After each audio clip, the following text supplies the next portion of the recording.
আসসালামু আলাইকুম রহমতুল্লাহি ওবরকাতুহ। সম্মানিত দর্শক, জনাব তারেক রহমান সাহেব ডিসেম্বর মাসের 25 তারিখে বাংলাদেশে আসবেন, এটি হলো খবর। এবং এটিকে শতভাগ নিশ্চিত ধরে বিএনপি যারা নেতাকর্মী তারা সর্বোচ্চ চেষ্টা করছেন জনাব তারেক রহমান সাহেবের স্বদেশ প্রত্যাবর্তনটিকে উদযাপন করার জন্য। এখন এই সময়টিতে তারেক রহমান সাহেবের দেশে ফেরা কতটা উচিত, কতটা অনুচিত, বা তিনি এতদিন কেন এলেন না, এখন কেন এলেন, এবং তার এই আশার যে পরিণতি সেটি কি ঘটতে যাচ্ছে, এই বিষয়গুলো নিয়ে আমার মস্তিষ্কে যে চিন্তাগুলো নাড়া দিচ্ছে, অথবা আমি রাজনীতি যতটুকু বুঝি, কোনো রকম পূর্ব প্রস্তুতি ছাড়াই আমার হৃদয় থেকে যে কথাগুলো এই মুহূর্তে উৎসরিত হবে সেটা হলো আমার চিন্তা চেতনা এবং আমার প্রজ্ঞার ফলাফল। আপনারা শুনবেন, ভালো লাগলে স্মরণে রাখবেন, আর ভালো না লাগলে ক্ষমার সুন্দর দৃষ্টিতে দেখবেন। প্রথমত, আমি সেই গত 14 মাস থেকে, একেবারে ফার্স্ট ডে থেকে আমার কাছে মনে হয়েছে যে 8 তারিখে, ডিসেম্বর মাস নয়, ঠিক জুলাই মাসের যে বিপ্লব, জুলাই আগস্টের যে বিপ্লব, যেটি 5ই আগস্টে পূর্ণতা পেল এবং সরকার যেদিন গঠিত হলো ডক্টর মোহাম্মদ ইউনূসের নেতৃত্বে, তার আগের দিন পর্যন্ত জামাত এবং বিএনপির হাতে পর্যাপ্ত সুযোগ ছিল, সুবিধা ছিল। তারা সেই অপরচুনিটিটা হারিয়েছে, নষ্ট করেছে। অর্থাৎ আগস্টের 5 তারিখ, 6 তারিখ, 7 তারিখ, 8 তারিখ বিএনপি এবং জামাতের যা করণীয় ছিল সেটি তারা করেনি। ক্যান্টনমেন্টে জামাতের আমির গিয়েছেন, বিএনপির মহাসচিব গিয়েছেন, অন্যান্য নেতৃবৃন্দ গিয়েছেন। তারা ইচ্ছা করলে আরও একদিন পরে যেতে পারতেন এবং সেখানে রাজনৈতিক নেতৃবৃন্দ যারা আছেন, ইনক্লুডিং জনাব তারেক রহমান সাহেব সহ, সম্মিলিতভাবে যদি তারা একত্রে বসতে পারতেন, বিশেষ করে এখানে দুটো পক্ষ, বিএনপি এবং জামাত, তারা যদি একত্রে বসতেন এবং কিছু ইসলামী সংগঠন যারা আছেন, যারা যথেষ্ট স্যাক্রিফাইস করেছেন, তারা যদি বসতেন, তাহলে একদিন ডিলে হলেও তুলনামূলকভাবে এখন যা কিছু ঘটছে তার চেয়ে পরিস্থিতি ভালো হতো। এবং যখন তারা এই কাজটি না করে সেনাপ্রধানের আহ্বানে সেখানে গেলেন এবং ঠিক একটা জগা খিচুড়ি সরকার গঠিত হলো। সেখানে সেনাবাহিনীর ডিজায়ার ছিল, বিএনপির ডিজায়ার ছিল, জামাতের ডিজায়ার ছিল, ডক্টর মোহাম্মদ ইউনূসের ডিজায়ার ছিল, এনসিপির ডিজায়ার ছিল।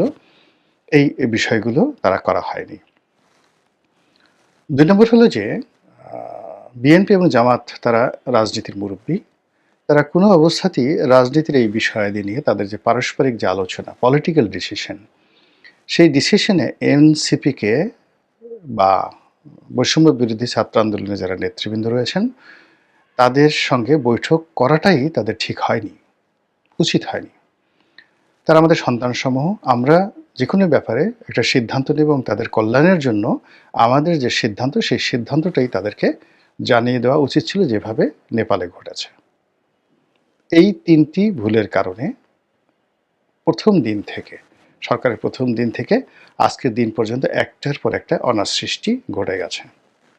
এক, এবং এই কথাগুলো দেখবেন যে আমার একটা কনসিস্টেন্সি রয়েছে, ধারাবাহিকতা রয়েছে। এবং এই কারণে কি হলো, দেখুন, আগস্ট মাসের 5 তারিখ পর্যন্ত 2024 বিএনপির সঙ্গে আমার বা জামাতের সঙ্গে আমার যে সখ্যতা ছিল, ঘনিষ্ঠতা ছিল, আমি 5 তারিখের পর থেকে ধীরে ধীরে ধীরে ধীরে তাদের যে সংস্রব, এর থেকে নিজেকে আলাদা করে একজন স্বতন্ত্র মানুষ হিসেবে, একজন আলোচক হিসেবে, রাজনৈতিক বিশ্লেষক হিসেবে নিজেকে তুলে ধরার চেষ্টা করেছি, দলীয় বৃত্তের বাইরে গিয়ে। এবং ওই দিনই ডিসেম্বর মাসের 6 তারিখে আমি সিদ্ধান্ত নিয়েছি যে এইবারের নির্বাচন আমি করব না। বোঝার চেষ্টা করুন। তো কাজে আমি যে কথাগুলো বলছি সেই কথাগুলো ঠিক একই কথা কিন্তু আমি সেই 2014 সনে যখন নির্বাচন হলো তখন থেকে আওয়ামী লীগকে বলে আসছিলাম। তখন আমি আওয়ামী লীগ করতাম যে ইমিডিয়েটলি একটা ইনক্লুসিভ নির্বাচন দিয়ে দেন। এই নির্বাচনটিকে 3 মাসের দিকে যায় না, এটা একটা বিনা ভোটে নির্বাচন হয়ে গেছে। 15 দিনের মধ্যে এটা বাদ দিয়ে বিএনপিকে ইনক্লুড করে একটা তত্ত্বাবধায়ক সরকার গঠন করে নির্বাচন দিয়ে দেন। আর যদি না দেন, আপনাদের যত দিন যাবে, এমনকি 10 বছর পরও যদি আপনার পতন হয়, মানে তত ১০ বছর পরে পতন হলে ১০ বছর সময় লাগবে আপনাদের রিগেইন করতে।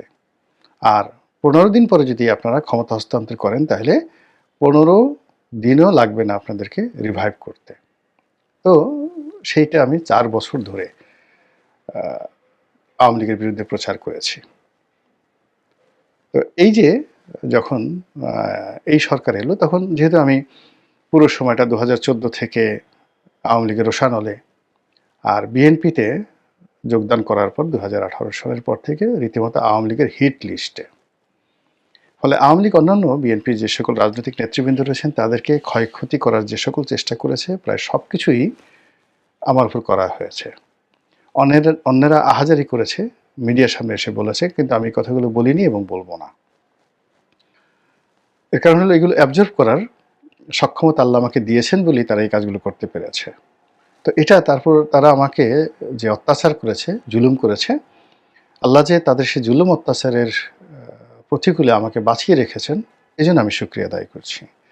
আবার ধরুন এই সময়টিতে বিএনপি বা জামাতের সেই পুরো সেই ২০১৮ থেকে একেবারে ২০২৪ সন পর্যন্ত আমার যে এন্ট্রান্স ছিল, সংযোগ ছিল, তো আমি অন্যান্য যারা সুযোগ নিয়েছেন এমন কোনো সুযোগ নাই যেটি আমার জন্য প্রযোজ্য ছিল না।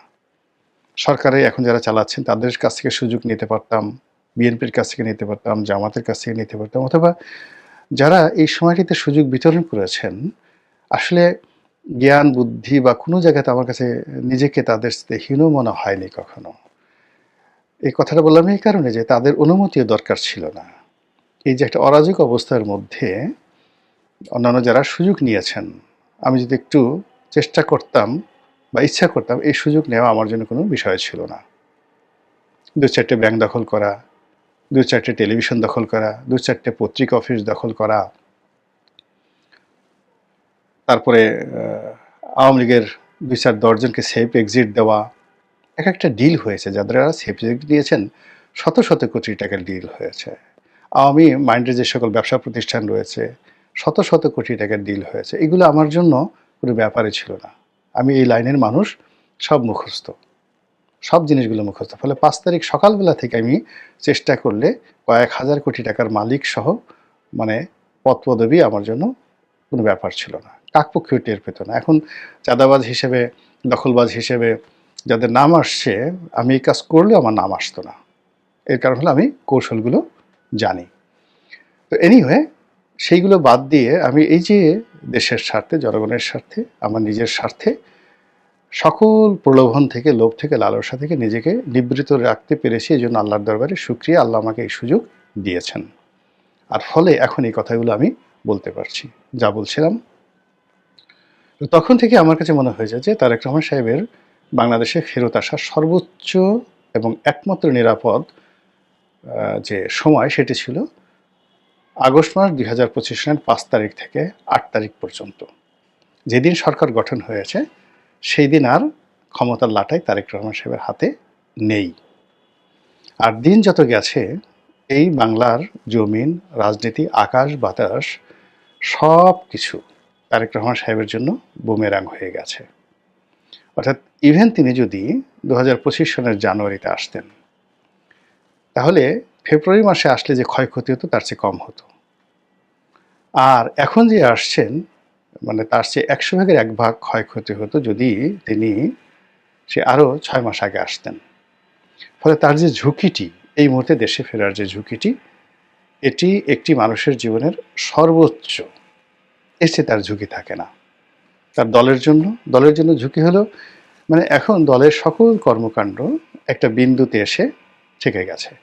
No Tarek Rahman, no BNP, no Tarek Rahman, no রাজনীতি, no Tarek Rahman, no election, এমন একটা পর্যায়ে চলে গেছে। ফলে এই যে তার যে দেশে ফেরার যে ঘোষণা এবং এই দেশে ফিরে তার দলকে গুছানোতে তার যে সফলতা, এটার উপরে বিএনপি রাজনীতি অ্যাবসলিউটলি নির্ভর করবে।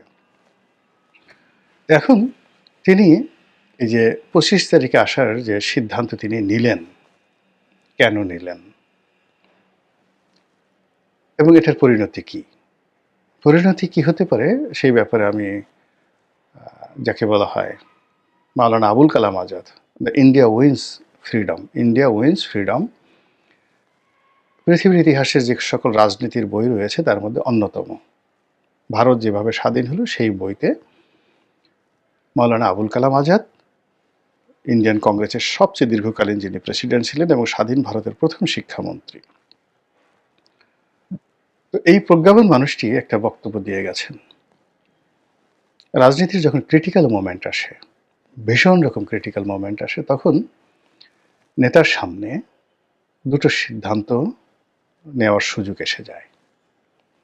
প্রথম সিদ্ধান্ত হলো যে এই ক্রিটিক্যাল মোমেন্টে তার হৃদয় থেকে, মন থেকে যেটা নিঃসরিত হয় এবং জনগণ যেটা আশা করতে পারে না, স্বপ্ন দেখতে পারে না বা বলতে পারে না, সম্পূর্ণ ব্যতিক্রম ধর্মী একটি নতুন চিন্তা, চেতনা এবং সিদ্ধান্ত যখন কোনো একটা নেতা নিতে পারে, ইতিহাস পাল্টে যায় এবং নেতার বিজয় হয়। এইগুলো একটা। তাহলে কি হলো, যখন একটা ক্রিটিক্যাল সময়ে যায়, সেই ক্রিটিক্যাল সময়ের মধ্যে আপনি স্বাভাবিকভাবে জীবনযাপন করবেন, হাওয়া যেদিকে যায় সেভাবে চলবেন, অথবা আপনি সব কিছুর ঊর্ধ্বে গিয়ে এমন একটা সিদ্ধান্ত নেবেন যার মনোমস্তিষ্কে, যা কিনা কোনো অবস্থাতেই মনোমস্তিষ্কে অন্য মানুষের আসে না।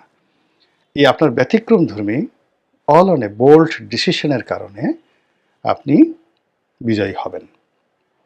কিভাবে? সম্রাট Constantine the great, Constantine the great, রোমের সম্রাট, তো তিনি রোমের কাছাকাছি মার্চ করছেন এবং তিনি জানেন যে রোমান যে বাহিনীর সঙ্গে এখানে যে রাজনীতি চলছে তিনি পারবেন না। তো ওই মুহূর্তে তাকে একটা সিদ্ধান্ত নিতে হবে এবং যুদ্ধের আগে অল অন এ সার্ডেন তিনি একটা সিদ্ধান্ত নিলেন। তিনি খ্রিস্ট ধর্মকে রাষ্ট্রধর্ম ঘোষণা করলেন, নিজে খ্রিস্ট ধর্মে দীক্ষিত হলেন এবং জনগণের মধ্যে একটা নতুন উন্মাদনা তৈরি করে, যুদ্ধে জয়লাভ করে এই একটা নতুন ডাইনেস্টি তৈরি করলেন। এই পুরো সিদ্ধান্তটি মানে খ্রিস্ট ধর্ম প্রতিষ্ঠিত হওয়ার ৩০০ বছর পরে প্রথম একজন সম্রাট উইদিন ১ মিনিটের মধ্যে নিয়েছিলেন। একই বিপদে পড়েছিলেন সম্রাট বাবর। তিনি আসলেন, যুদ্ধ করলেন, পানিপথের যুদ্ধ। এরপর রাষ্ট্র প্রতিষ্ঠা করতে গিয়ে তাকে পরপর কয়েকটি যুদ্ধ করতে হয়। তো গুজরাটের একটি যুদ্ধে গিয়ে, অর্থাৎ এই যে নরেন্দ্র মোদীর যে এলাকা, এই এলাকার লোকজন খুবই দুর্ধর্ষ। তাদের সাথে যুদ্ধ করতে গিয়ে তিনি আর পারছিলেন না, তার সৈন্যবাহিনীর মনোবল ভেঙে যাচ্ছিল। বাবর মদ্যপান করতেন নিয়মিত। তো তিনি সেই যুদ্ধের ময়দানে হঠাৎ করে মদ্যপান বন্ধ করে দিলেন, মদের সকল ভাণ্ড সব ফেলে দিলেন, দিয়ে তিনি ঘোষণা করলেন তিনি আর জীবনে মদ খাবেন না। তার এই রাষ্ট্র শাসন, রাষ্ট্র জয় বিজয়, এটি একটি জিহাদি কর্ম। ফলে তিনি যদি জয়লাভ করেন তাহলে হবেন গাজী, আর মরলে হবেন শহীদ। এই কথা বলে তিনি যখন তলোয়ার নিয়ে যুদ্ধের ময়দানে গেলেন, তার সৈন্যদের মধ্যে একটা উন্মাদনা তৈরি হলো এবং তিনি একটা ডাইনেস্টি তৈরি করে ফেললেন, ৩৫০ বছরের ডাইনেস্টি। এই হলো সম্রাট বাবর।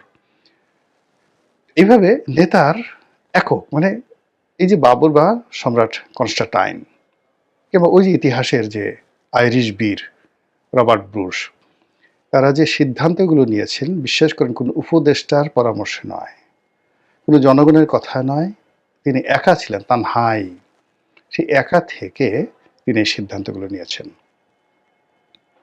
তো তারেক রহমান সাহেবের এই যে দেশে ফেরার যে সিদ্ধান্ত, এরকম একটা ঝুঁকিপূর্ণ মুহূর্তে যদি এককভাবে তার নিজের সিদ্ধান্ত হয়, কারো পরামর্শ না হয় এবং তিনি কারো দ্বারা ইনফ্লুয়েন্সড নন, কলনে ছাড়েন, তার মধ্যে একটা এলহাম এসে গেছে, তার কাছে মনে হয়েছে এই মুহূর্তে বাংলাদেশে তার যাওয়া উচিত এবং তিনি যাবেনই।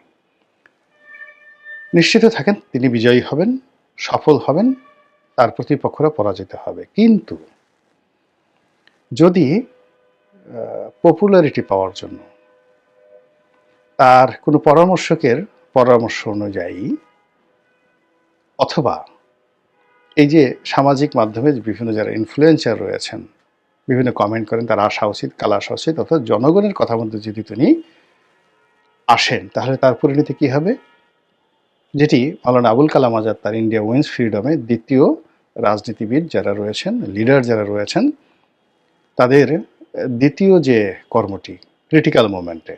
প্রথম কর্ম হলো যে তিনি নিজের মতো সিদ্ধান্ত নেবেন, যেটা আমি আগে বললাম। আর দ্বিতীয় কর্মটি হলো তিনি যদি জনগণের কথা মতো, জনগণের কথায় নাচেন, জনগণের কথায় সায় দেন এবং জনগণের কথায় সায় দিয়ে তিনি সেই কাজ করেন যেটি তিনি বিশ্বাস করেন না, যেটি করার সামর্থ্য তার নেই। আর স্বাভাবিক কমন সেন্স অনুযায়ী, একেবারে সাধারণ কমন সেন্স অনুযায়ী যে কোনো মানুষ বলবে যে এই কাজটি করা ঠিক হয়নি। এরকম কোনো কাজ যখন একটা নেতা করে, তার পতন, ধ্বংস একেবারে শতভাগ নিশ্চিত। এখন এই যে জনাব তারেক রহমান সাহেবের যে আগমন, সেই আগমন উপলক্ষে কি হবে আগামীতে কোর্স অফ অ্যাকশন, এটা আমরা দেখতে পাবো। কিন্তু অ্যাডভান্স আমি যে কথাগুলো বললাম, এটা কেবলই মতো জনাব তারেক রহমান সাহেব জানেন, আর উপরে জানেন আল্লাহ। যদি দুনিয়ার পলিটিক্যাল সায়েন্স অনুযায়ী কোনো কিছু সেখানে সিদ্ধান্ত গৃহীত হয়, তাহলে ওই যে আমি বললাম এই যে অন্তরের কথা বা ঘটনা, এটা কেবলমাত্র তারেক রহমান সাহেব জানেন, আর জানেন তার মালিক আল্লাহ রাব্বুল আলামিন। এটা গেল দ্বিতীয় পার্ট। তৃতীয় পার্ট হলো তার আগমনকে কেন্দ্র করে যে ধরনের জলসা হচ্ছে, মানে সংবর্ধনার আয়োজন হচ্ছে, সাংবাদিকদেরকে ডাকা হচ্ছে, গানের আয়োজন, মানে তাকে সেলিব্রেট করার জন্য বিভিন্ন জায়গাতে সঙ্গীতের আয়োজন হচ্ছে, কনসার্ট হচ্ছে। এগুলো আমার কাছে ভালো লাগছে না। এগুলোর মধ্যে আমি অশনির সংকেত দেখতে পাচ্ছি। এর কারণ হলো, যখন কোনো কিছুর আগমন নিয়ে খুব বেশি অ্যাডভান্স উৎসাহ দেখানো হয়, উদ্দীপনা দেখানো হয়, তখন আল্লাহ আসলে বেজার হন। তার এই আগমনটার কোনো হেতু নেই। তিনি এমন কোনো সফলতা বানিয়ে নিয়ে আমাদের এই দেশে আসছেন না। তাকে একটা যুদ্ধ করার জন্য আসছেন তিনি। আমরা আনন্দ দেখাবো কেন? তিনি কোনো মেসেজ নিয়ে আসছেন না, যে মেসেঞ্জার হিসেবে সুসংবাদ নিয়ে আমাদের জন্য আসছেন না। আমরা কেন আনন্দ দেখাবো বলেন? তিনি যে বাংলাদেশ থেকে গেছেন একটা করুণ পরিণতির মুখোমুখি হয়ে, অপমানিত হয়ে, লাঞ্ছিত হয়ে, কষ্ট পেয়ে, দুর্ভাগ্যের রাজপুত্র রূপে তিনি দেশ ত্যাগ করেছিলেন 1/11-এর সময়। এটা ছিল অপমানের একটা বিদায়।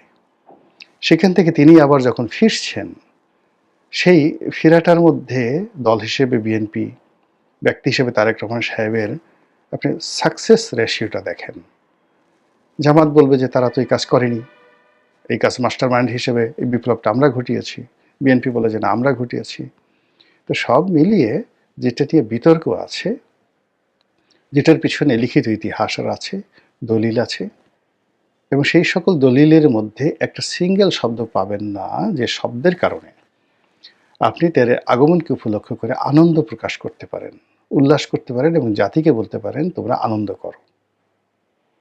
কাজে এই যে এত আয়োজন, এত রাগঢাক, এত ঢাক ঢোল, এই জিনিসগুলো ইতিহাসের দৃষ্টিতে, আমি ছাত্র হিসেবে, ইতিহাসের ছাত্র হিসেবে যতটুকু জানি, এটা লক্ষণটা ভালো নয়। আল্লাহ আমাদের এই জাতিকে রক্ষা করুন, হেদায়েত দান করুন, বিপদ বিপত্তি থেকে রক্ষা করুন। আসসালামু আলাইকুম রহমতুল্লাহি ওয়া বারাকাতুহু।